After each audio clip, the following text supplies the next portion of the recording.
Busy closing deals, running business all day. We handle your social so you can focus your way. Algorithm shifting, platforms on the move. We track the updates, keep you in the groove. Marketing, tech, and the tools of the trade. Social Surge is live, and we're here to get paid. Social media for the Creek crowd. We turn up the signal, we make your brand loud. You run your business, we handle the feed. Social Surge delivers. Good morning. Good morning. Welcome to Social Surge. Happy Thursday to everybody.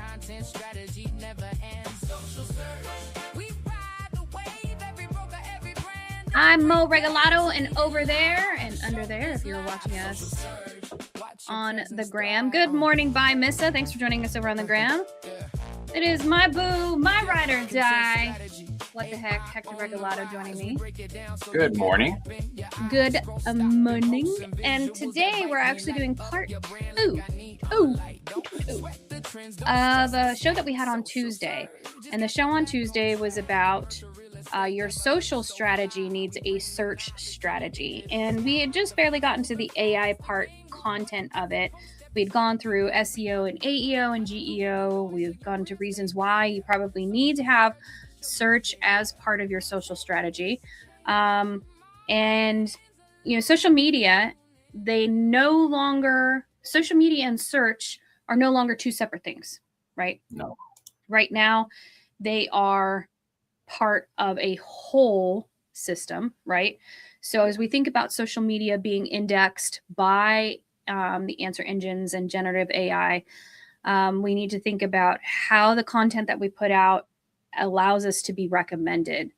So we're going to focus on today on how AI can help you amplify those genuine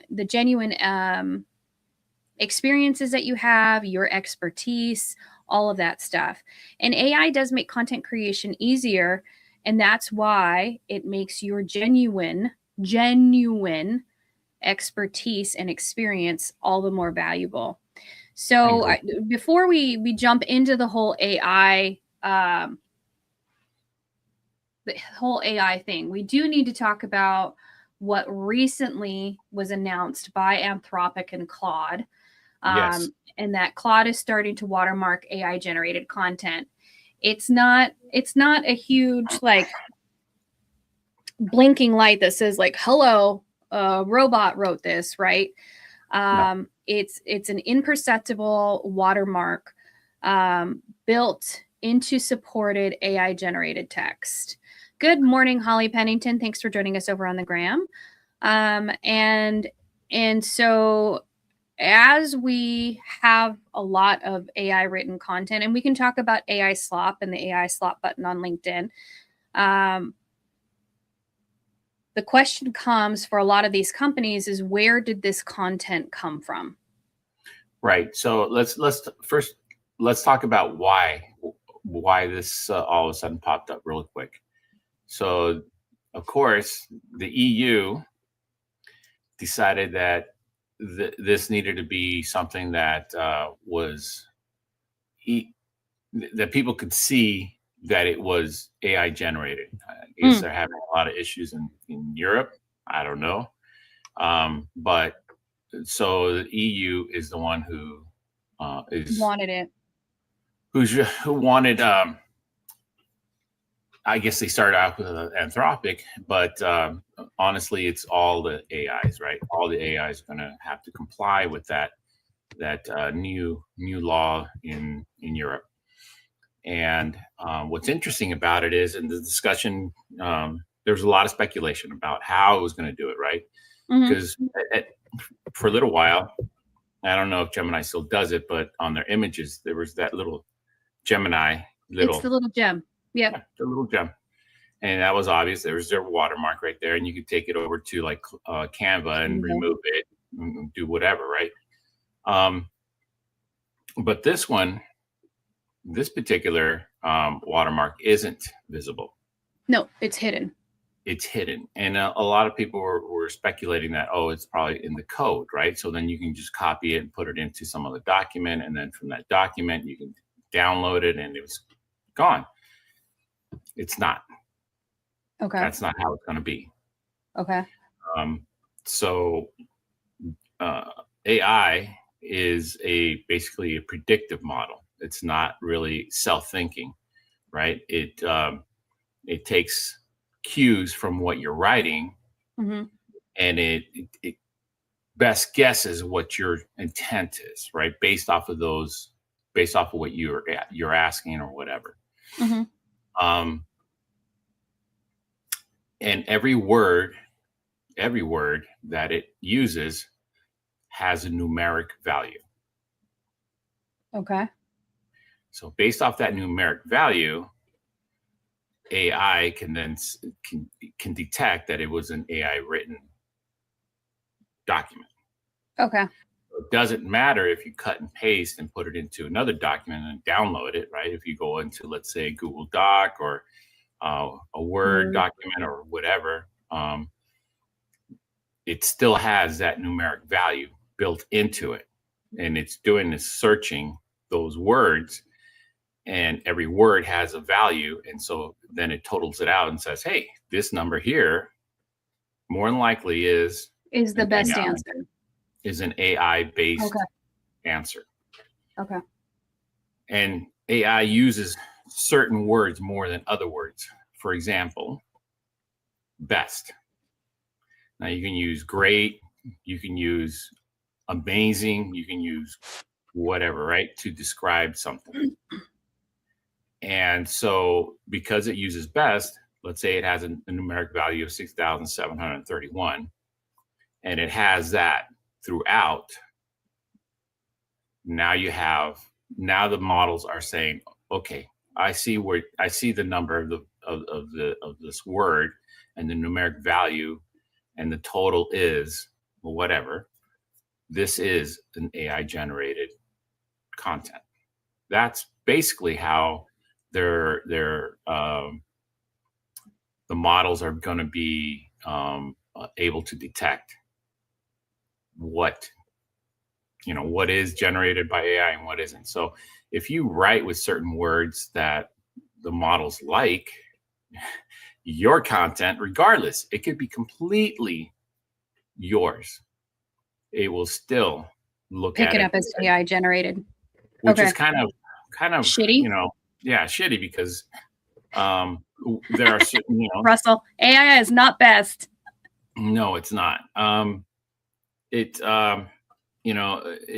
bases it off of, so if here in the US we use certain words more than other words. You go to England, they use different words still. It's going to pick up the words from over there and I'm assuming this is because it's not 100% clear. It's going to be based off of your area, your region, right? So right, like your IP address.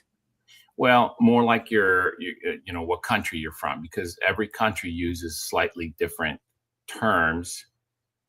Like let's take the Spanish countries, right? Mexico, completely different from Spain, completely different from from Portugal, Colombia, from any of those, right? Yep.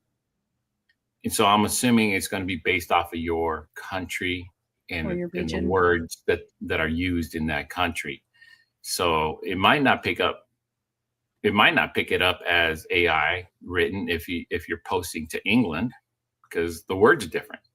But you're here. Interesting. But yeah, that part is still kind of speculative. It's not 100% because Anthropic still hasn't come out and said this is how we're going to do it, but that's basically what people are assuming is going to happen. Right. And until Anthropic actually comes out and says, I mean, for the most part, a lot of this is still speculative, right?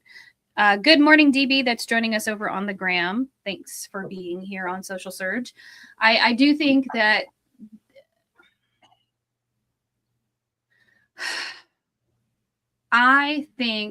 people really need to, and we've talked about this, you need to do a authenticity doc with your AI.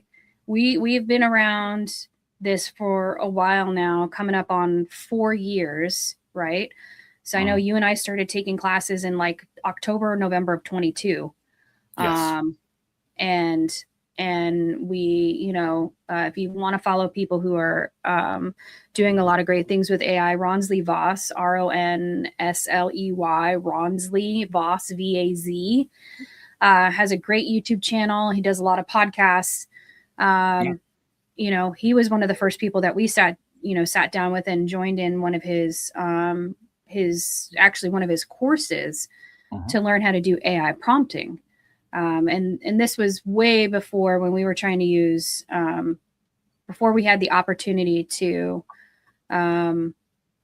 make images in native AI. We were using, what the hell is it? Can't even think of the name.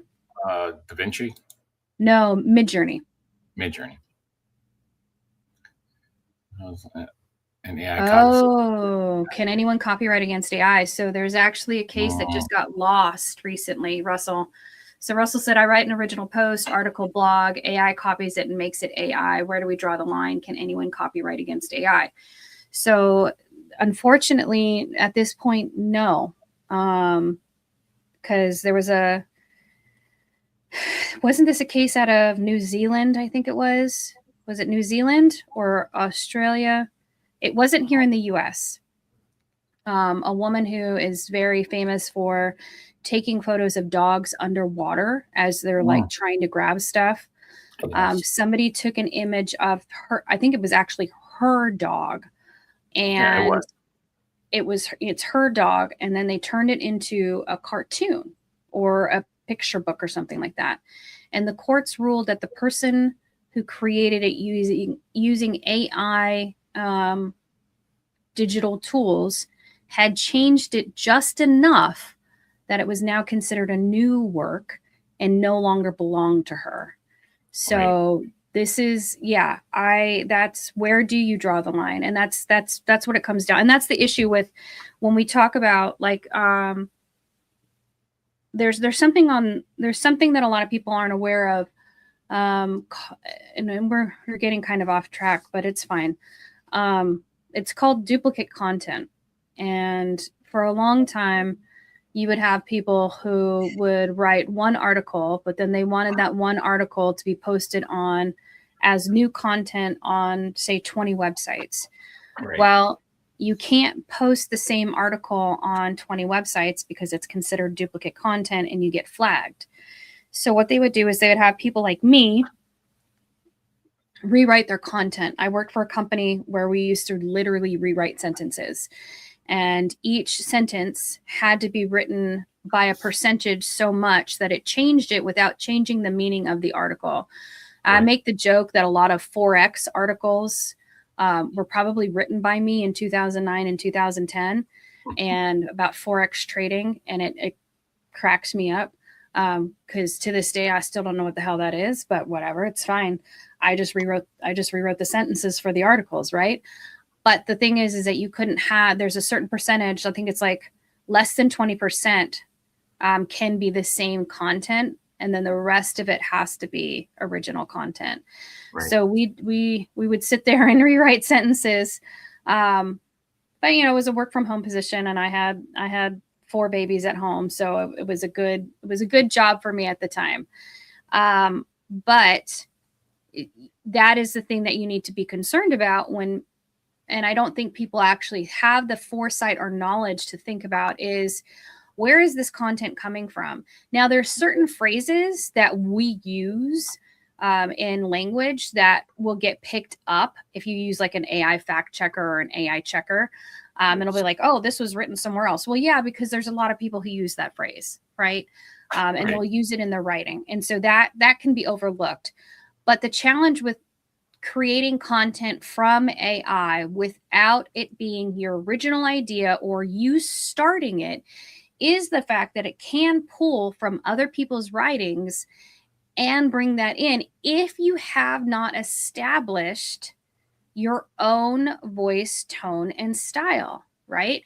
This is why you need to do an authenticity doc. This is why you need to have AI interview you. This is why you need to upload your writing samples and say, hey, this is what I normally write like. This is how I want you to continue to write. Or else what it's going to do is it's going to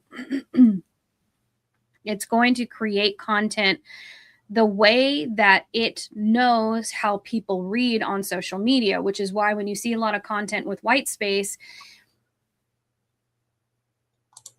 it's potentially AI written, or it is because somebody knows the system and knows that white space allows people to actually consume content.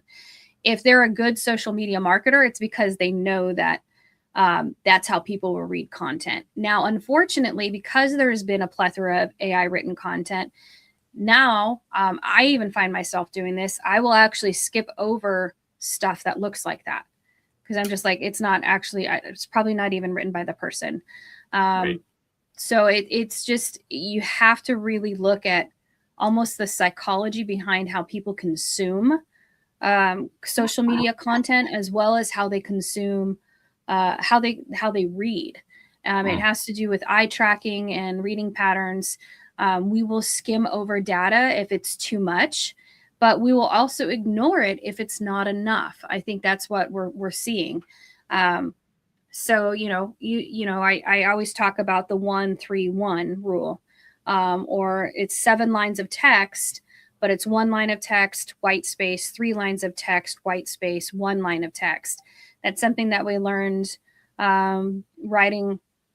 doing content for Facebook in 2016 and 2017 with the eye tracking. So and it could be any variation of 1-3-1. It could be, 2-1-2, right? Like it could be, it depends on what that is, but our eyes will actually read that, and that'll look more authentic to us than if it's a line space of white and then a line of text and then white and then a line, so it's kind of an interesting thing that's happening right now. But with regard to what Russell is saying, can anyone copyright against AI?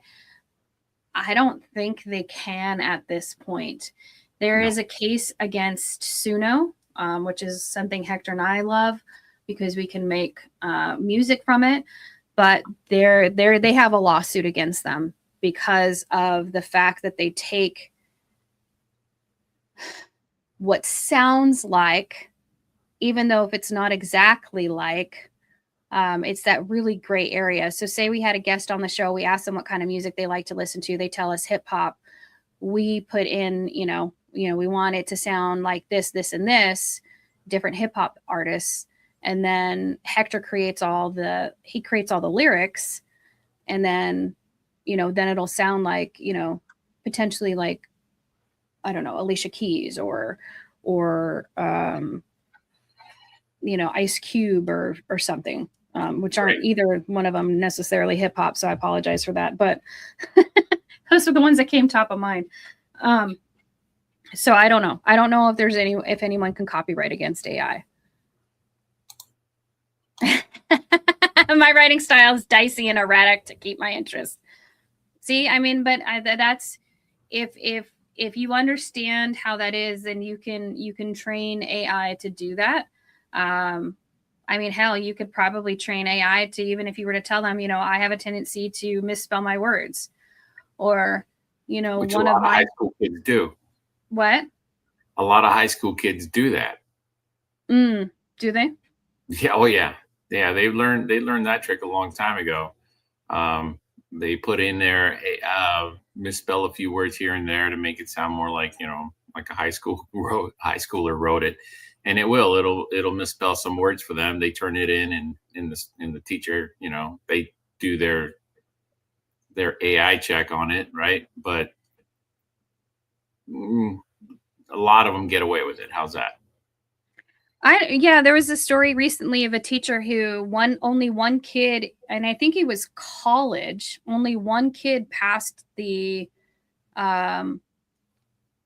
midterm because everybody had put AI into, all they did was they copy and pasted the query or the question in, and then threw it into AI and had it answer. And so there was this random bullshit that was thrown in to these answers.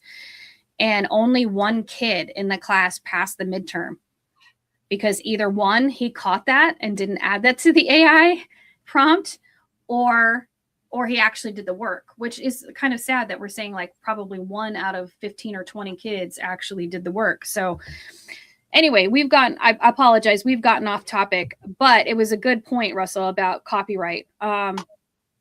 So as we're saying, your starting material matters when you're creating the content. If you give AI an hour-long podcast that you were on, there are going to be, naturally, there's going to be stories in there. There's going to be opinions and lessons and deals. Teresa says AI is useful, but it 100% has its own limitations. Right. It is not a be-all end-all. 100%, not a be-all end-all. It should help you out. It is a tool. I think that's what a lot of people, Hector and I have actually talked about this quite a bit. You know, there's a lot of people saying AI is coming for everybody's jobs, right? AI is coming for your job. And we have companies out there that have laid off workers, yes, talented individuals, because they figure that AI could do the job. And now they're having to rehire those individuals because, while yes, AI can sort of do the job, it still needs humans there to guide it. Well, right? Humans guide it, but also to find, the mistakes, because AI is not perfect, right? They need it for proofreading. They need it to, whatever they were actually doing. If it's a code, they still need somebody to look over the code, make sure that the code is right. But yeah, it still needs human eyes on whatever it creates, so that it does what you want it to do effectively, right, or correctly, and for this kind of work, there's a lot of legal side to it. And you need to make sure that all the things are in place correctly in order for it to pass if it was ever challenged in court. DB said he used white font talking about the teacher, a white font in the question, and reference something unrelated and spit out an answer to that unrelated topic. And that's what happened. Teresa says it's just crazy that people only want to talk about its advantage, but not its limits. Yeah, 100%. That's, we've been doing this marketing thing for quite some time, and there's always something new and bold and big and great and fantastic. And, it's going to take care of everything. And then you get excited about it and you start using it and you're like, shit, this is taking me more time to figure out how to make this work so it does what I do than me actually just doing the thing. Right.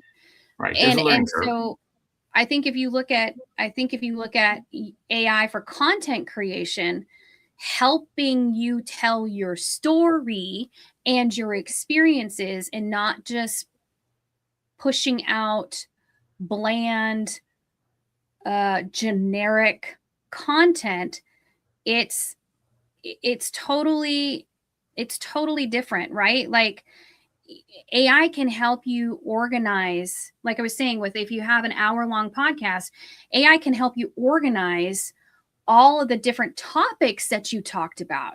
It can give you an idea and like, oh my gosh, like I talked about all of these things. I didn't realize that I had, all of this knowledge. But you can't then ask AI to write 30 engaging posts about commercial real estate, because then all you're going to get is you're going to get basically just inspirational oatmeal that it pushes out. You know what I mean? Like, come on, you're going to get some generic bullshit is what's going to happen. Yes. Because it doesn't have that, really, it doesn't have the knowledge base. Think about how AI was trained. It is trained from millions of points of data, right? Like they're constantly, the people in charge, are constantly feeding it. Mm-hmm. Yes. And then it knows nothing about you. It can't gather anything about you because you don't have a website. You don't have social media. You haven't been mentioned in anything. So it's starting from scratch. And so it's like, oh, okay, well, you're an industrial broker in South Michigan. All right. But it knows nothing about you. You need to feed the machine for it to produce quality content for you. Right. So you need to use AI to scale your expertise, not to just fabricate it. So, Good we point. talked about the watermarking. We talked about what's going on. I you know I think people need to be more transparent in the fact that they have AI help them create their content. Right. I think that's just what it boils down to. Is there's actually there here in Spokane. There's a I forget which Facebook page or group it is, but they had posted up an AI image and people got pissed in the comments. Like, it was one of their best posts. They had like 1,000 comments about this AI generated image. And they always have a joke about they have this intern, and I think his name is Larry the intern. And so it was like a stick figure drawing, very much AI created. And just poking fun about the whole thing, right? And I was like, hey, this is Larry actually creating. This is how good he is at art or something like that. And so now it's a running joke.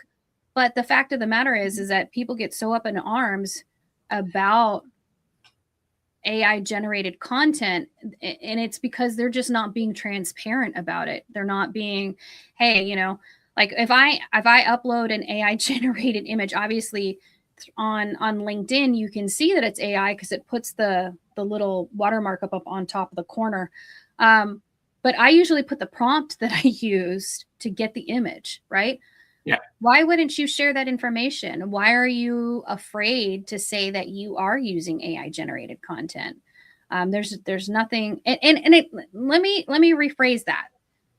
I would say you're using AI assisted content. Okay. Yeah.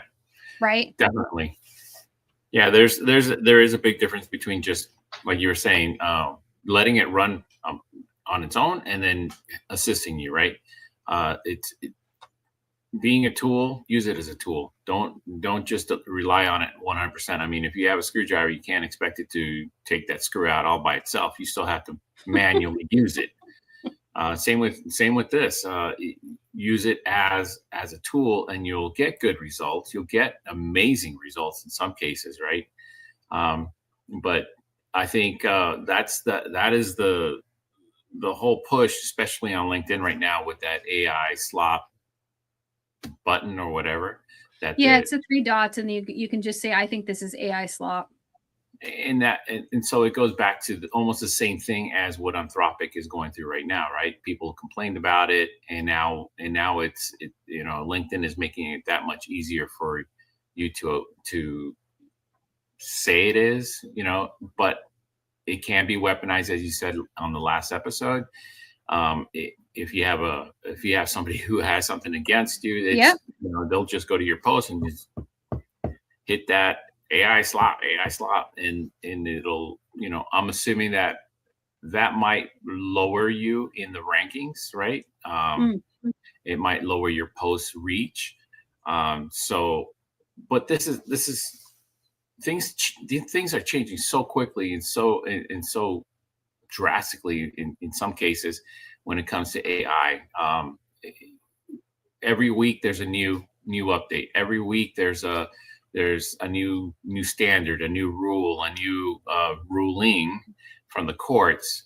There's the amount of change that this is going through right now is amazing to see, to watch, because what you do today will not be the same next week. Right. And so using it, I think honestly, for office work and for certain tasks, it's fantastic. It helps with automations, because now AI can really ramp up your automations if you're using a CRM or something else, right? Or to connect one tool to another through an MCP server. All of this stuff came about because of AI. AI really pushed. I mean, there was always automations. I mean, back in the 70s, they were using automations, right?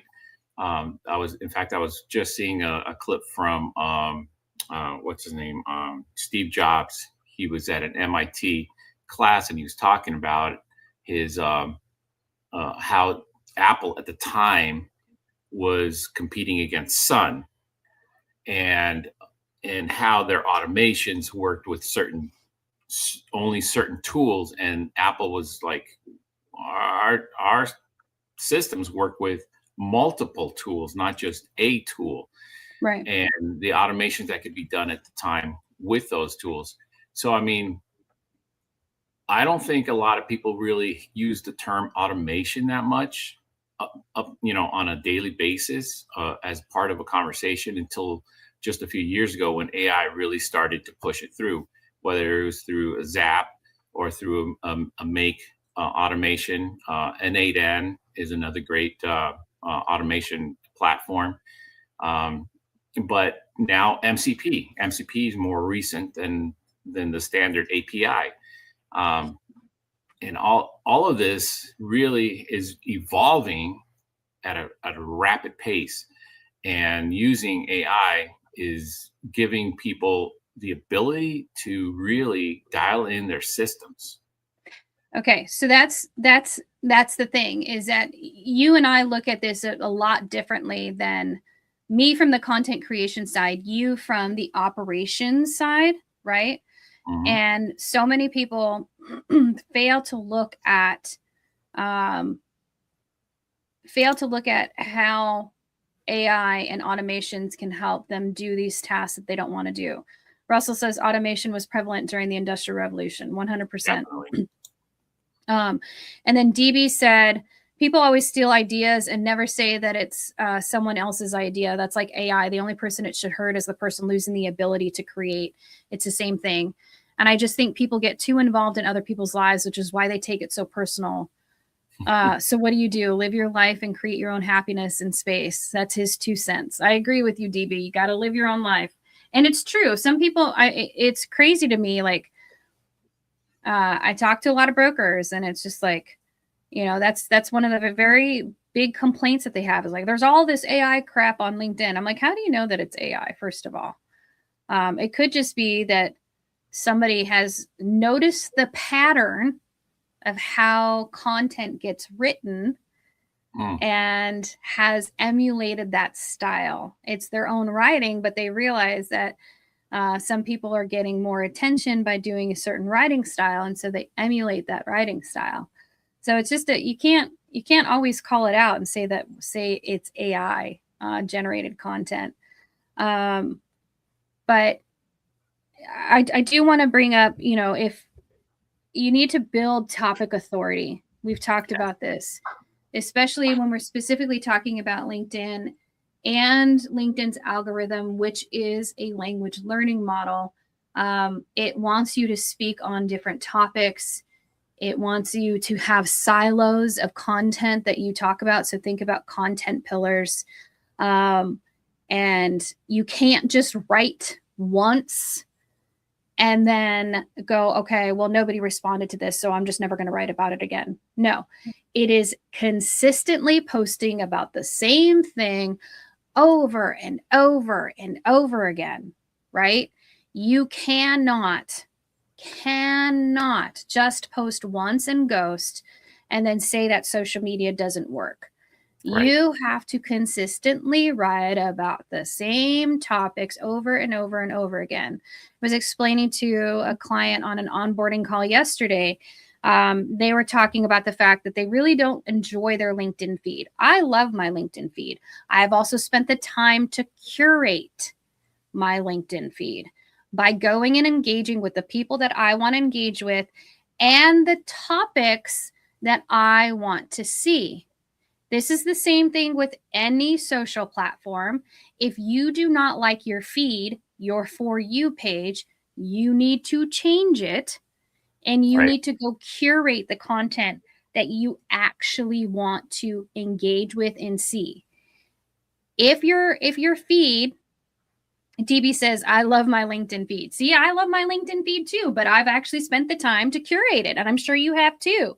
If I don't want to see something, I'm not afraid to hit the 3 buttons and go, this does not interest me. I do the same thing with my Twitter feed. I'm very, very conscientious, I guess is maybe the word, about what I want to show up on my page. If I don't like something, I'm not going to just scroll on by. Nope, boom, I'm not interested in this topic or subject. Don't show it to me again. And so very like I guard what I consume, I guess is a better term. Because I don't want to see shit that I don't want to see. Like, why are you wasting my time with this? This does not interest me. So you have that option to do that. You need to curate your feed with whatever platform that you want to be on, whether it's LinkedIn, Instagram, Facebook, it doesn't matter. You need to curate that, and you need to spend the time to do that. And most people don't want to spend the time to do that. So my recommendation, if you don't like what's on your feed, go and curate it. Use the search function and look for stuff that you actually want to interact with. Your content definitely need to build topic authority. What are those things that you specifically can talk about from a power and position of authority and provide value? Okay. As we talk about these algorithms, as we talk about AI, as we talk about answer engine optimization and generative engine optimization and search engine optimization, those search systems need to have context. And when you are building topic authority and repeatedly demonstrating that you know what you're talking about, the better that it can categorize you. Russell says, I'm a visual writer. I've used apps for years like Adobe and Quark. Quark is taking us back to create visuals. Now with AI, it's easy for everyone. I think posts get the AI slap comment when it's combined with a long-winded post written by ChatGPT. So here's something that, Russell, that I'm going to say. It's interesting. LinkedIn has come out and said that they are favoring long-form content, long-form content posts or LinkedIn articles. So that's kind of an interesting thing when it's a long-winded post.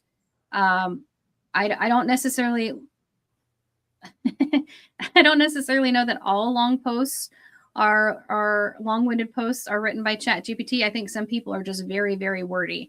I know I've been there. I know I've been there writing a post, and then I'm like, oh my gosh, I managed to hit the 3,000 character limit. This is crazy.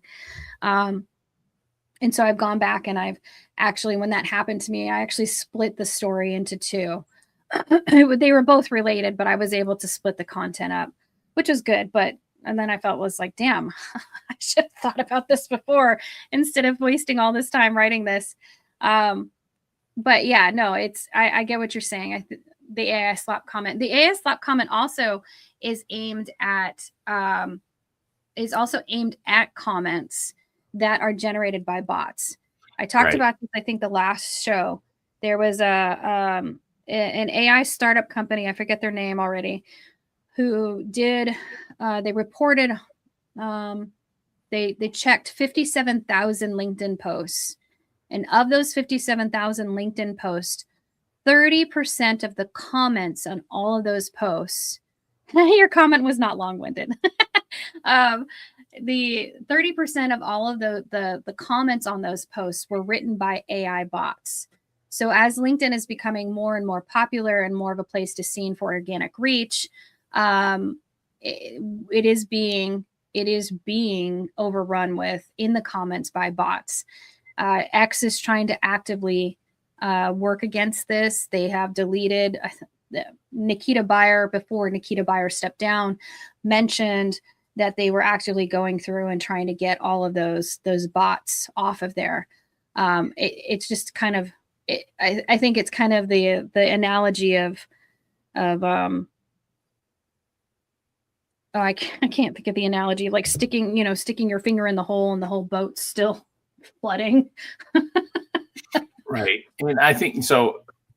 I think that the comments, people have been using these platforms, not the social media platforms, but tools to make their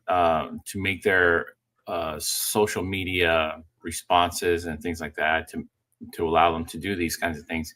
but they got lazy. And honestly, the responses are so lazy, and they can be so much more than just, great post, thanks, things like that. You can have certain boilerplate responses built into these tools that comment for you, but they're so obvious at the moment. They're so obvious that it's not a real person responding. Is it a real account? Yeah. Not a real account, but I mean, it's not the person that owns that account that's responding. It's their automated tool.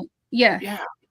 Yeah. It's because especially when they regurgitate in a paragraph what the original post was about, and it's like, all right, thanks for taking the time to comment. It'll be interesting to see how all the different platforms try to combat the bots, particularly when it comes to automated AI answers.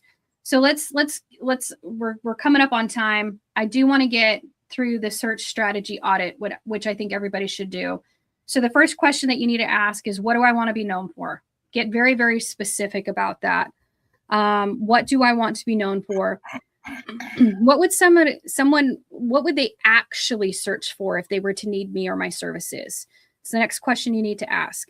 What would somebody actually search for if they were to need my services?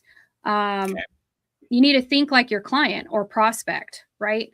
Not like somebody that knows your business. You have to think like the client or prospect. One we've talked about before. What are the questions that I'm continuously having asked me by my clients and prospects?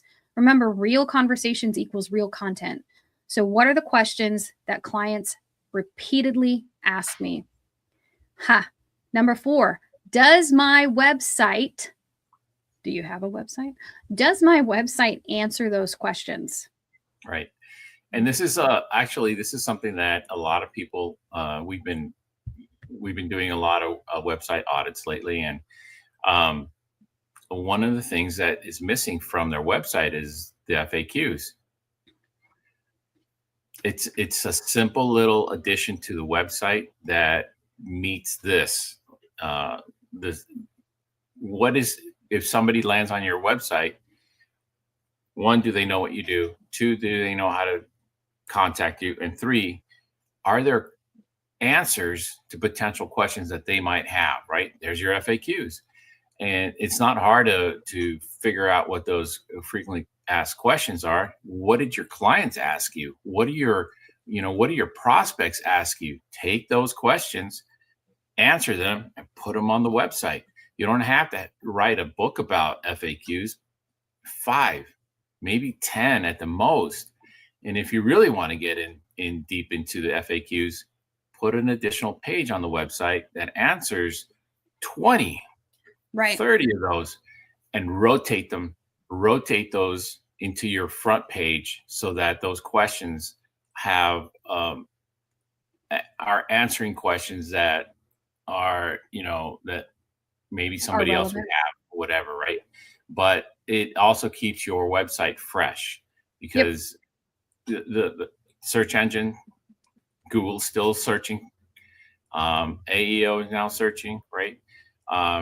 And so it's picking up on these questions as well. It's not just the potential client, prospect. It's also or search. Even your client. It's also search. So the next one, the number is crazy. The 57,000 and 30%. Yeah, that was just out of 57,000 posts. Now think about how many posts get posted on LinkedIn every single day. I mean, that's so. So the next thing that you need to ask yourself in this search audit is, does my social content reinforce those answers? This is the thing we talk about all the time. Your website, your social, your email marketing all needs to have the same messaging. A confused buyer doesn't buy. The next one is, does my YouTube content use searchable titles? If you have a YouTube channel, please look at how you are answering questions in the titles and then how descriptive effective your YouTube Shorts, particularly YouTube Shorts, copy content is. And I say this because we know that AI is pulling from LinkedIn, Reddit, and YouTube. And if you're only putting one sentence for a YouTube short, not necessarily as the title, but as the description, that is not helping you. Everything has to have a full description. Has to have a full description. Don't leave it out. Don't be lazy about it. Just do it. You need to provide more context. And then, of course, just your descriptions on your regular YouTube videos also need to be longer. You need to add chapters. Chapters will have titles that answer questions that AI will pull from. And then when somebody's looking for that, that clip, that little, chapter will show up in the search results. The next question you need to ask yourself, is my expertise consistent everywhere? Website, LinkedIn, YouTube, podcast appearances, your bios. Highly recommend if you're on CoStar, LoopNet, any of these other services, is your messaging consistent? Is your information updated? I was just working with a client yesterday and we were looking at some things, and on a listing that they had the wrong email address and they had the wrong phone number. And this was stuff that I pulled up from the internet. And I was like, well, hey, because the client asked me, he's like, why'd you put that number there? And I'm like, because that was the number that was on the listing. And he goes, that's not my number. And then I was like, well, what about the email address? And he's like, that is my email address, but that's not the correct email address. So then you're losing context, right? You're losing prospects. Yeah. I mean, it's just, it's crazy. You have to think about all the different platforms that you're on. Are you on the Better Business Bureau platform? Are you, where can people find you? Just do a simple Google search of your name and what you do, or your name and who you work for, and see where you show up. And then, yes, go and look at all those profiles. And if you don't want to do it, have your admin assistant do it, or have an intern do it, or have somebody else in the office do it for you so they can verify whether or not all that information is correct. Right. I mean, it's so simple. And it's just time, right? It's just time. So your digital presence should reinforce the same story no matter where you go, right? It has to identify you. It has to have that same information. And I know it gets repetitive, right? But you have to think about the fact that a person will find you on a certain platform. Are they going to go to every single platform and check to see if you're on these other platforms? No, right? If they find you on Google search, that's where they're going to contact you from. If they find you on your website, that's where they're going to go from. These are all just touch points, but the story has to be the same. Right. The bio info has to be the same. The contact information has to be the same. All of that. It's consistency across everything. Right. Yeah. I mean, you don't want to cause confusion. And if you cause confusion for humans, you're going to cause confusion for AI. Definitely. Is what it boils down to. Definitely. All right, everybody. We are coming up on our time. Your social strategy is now your search strategy. You need to make sure that your messaging is consistent across all the platforms. If you want to have the questions that we just asked you, we can send them to you. It is the search strategy audit. It's a total of like 8 or 9 questions that you should be asking yourself. And Hector and I can send that to you. No. All right, everybody, have a great weekend. I know it's Thursday. Have a great weekend. We will see you back here on Tuesday on Social Surge. We'll see you later. Bye. Algorithm shifting, platforms on the move. We track the updates, keep you in the group.